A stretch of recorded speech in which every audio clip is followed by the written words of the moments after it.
Bir adam İmam Sadık'a gelip şöyle demiş: "Ey efendim, ben bir bahçe aldım. Her yönüyle verimli ve güzel olmasına rağmen işlerim ters gitmeye başladı. Evimin düzeni bozuldu. Acaba bunun sebebi ne olabilir?"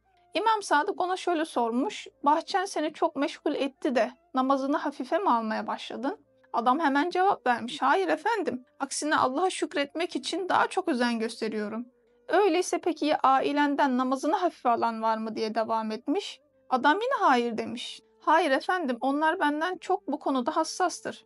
"Bahçede çalışan işçilerin içinde namaz kılmayan ya da namazı hafife alan biri var mı?" diye sormuş İmam Sadık. Adam yine aynı şekilde cevap vermiş. "Hayır efendim, bahçemde çalışan işçiler de iman ehli, namazlarına dikkat ederler."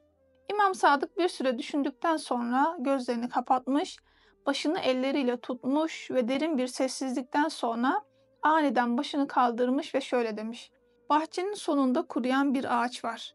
O ağacın içinde bir karganın yuvası var ve o yuvada bir kemik var. O kemiği al ve bahçeden uzaklaştır." Adam şaşkın bir şekilde İmam Sadık'ın söylediklerini yerine getirmek için bahçeye gitmiş. Yavaşça bahçenin sonunda imamın söylediği ağaçtaki yuvaya yaklaşmış ve gerçekten de bir kemik bulmuş.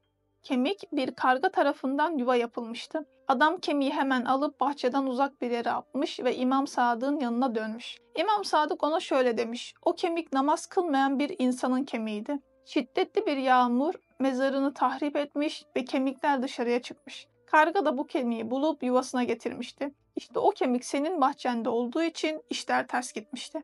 Evet, işte burada dikkat etmemiz gereken çok önemli bir nokta var. Namaz kılmayan bir insanın kemiği bile olsa, işlerin düzenini alt üst edebiliyorsa, bir evde namazı terk eden bir kişi varsa, o evin hali ne olur sizce?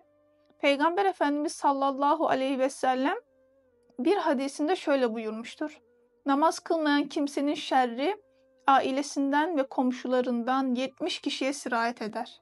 Düşünün, bir insanın namazsızlığı o kadar büyük bir etki yaratıyor ki sadece kendi hayatını değil, çevresindeki tüm insanları da etkiliyor. O yüzden namazı hayatımıza nasıl dahil edeceğimizi, nasıl bir öncelik haline getireceğimizi bir kez daha gözden geçirelim. Unutmayalım ki namaz hayatımızın düzenidir. Her şeyin temeli ve huzurun kaynağıdır.